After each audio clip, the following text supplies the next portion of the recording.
The next is two important developments of the mid 1920s were the formation of राष्ट्रीय स्वयं सेवक संघ। सबसे दो important जो डेवलपमेंट हुआ पहला क्या था, राष्ट्रीय स्वयं सेवक संघ जिसको हम बोलते हैं RSS, a Hindu organisation and the communist party of India. दो मेन डेवलपमेंट हुए थे, याद रखिएगा, इसको अंडरलाइन कर लीजिएगा। कौन कौन से? आरएसएस राष्ट्रीय स्वयं सेवक संघ स्टार्ट हुआ था and Hindu that is a Hindu organisations, RSS जो है वो हिंदू ऑर्गेनाइजेशन है, and the communist party of India, ये दो डेवलपमेंट हुआ था। These parties have held very different ideas about the kind of India should be. इन दोनों पार्टी का अपना ही अलग डिस्क्रिप्शन था इंडिया का, कि इनके हिसाब से इंडिया का जो डेवलपमेंट था वो अलग तरीके का था। Find out about other ideas with the help of your teacher that I will discuss afterward. जैसे कुछ हमारे जो लीडर्स थे वो बहुत रेडिकल्स थे, कुछ थे लिबरल्स थे, कुछ मॉडरेट्स थे। ये तीन तरह के हमारे यहाँ नेता थे इंडिया में।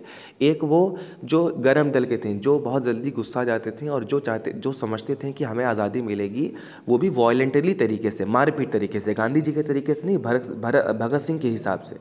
और एक थे जो सोचते थे कि हम बहुत ज़्यादा लिबरल होके, मतलब मारपीट करके नहीं, लेकिन हाँ नॉन वायलेंट तरीके से हम ले सकते हैं। और एक थे मॉडरेट जो दोनों को बैलेंस करते हुए चल रहे थे। ओके, सो इस तरह से हमारा डेवलपमेंट हुआ और बहुत से लोग इस चीज़ के अलग अलग दिमाग के रखने वाले, लेकिन गांधी जी का मेन फोकस ये था कि सब इकट्ठे हो जाएं, कोई अलग अलग ग्रुप में बटे ना। As you can see here, Chittaranjan Das photograph is here. A major figure in the freedom movement, Das was a lawyer from East Bengal. He was especially active in the non-cooperation movement. So Chittaranjan Das सबसे ज़्यादा बहुत active leader थे during the non-cooperation movement. In 1927 in England, decided to send a commission headed by the Lord Simon to decide India's political future. The commission had no Indian representatives. The decisions created an outrage on India. Outrage मतलब एक तरह से बहुत ज़्यादा लोगों के बीच एक वाद विवाद, एक डिस्कशन का टॉपिक बन गया था, क्योंकि जब ये साइमन कमीशन बना था तो उसमें कोई भी इंडियंस नहीं थे, सारे ब्रिटिशर्स थे। तो ज़रा अब आप ये सोचो कि इंडिया का फैसला, इंडिया की प्रॉब्लम्स को सॉल्व करने के लिए ब्रिटिशर्स बैठे रहेंगे, तो ये कितना ऑड था। इसीलिए लोगों ने इसका विरोध किया, इसको लोगों ने अपोज किया और नारा लगाया गो बैक साइमन का।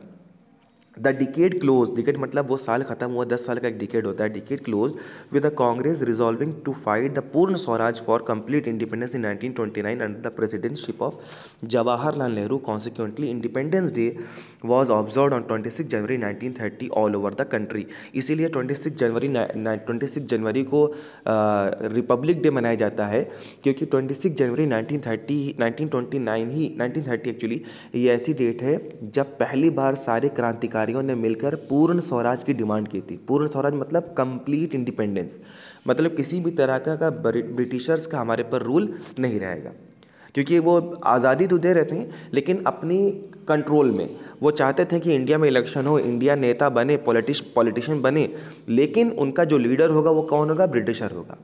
यही गांधी जी नहीं चाह रहे थे, जवाहरलाल नेहरू नहीं चाह रहे थे।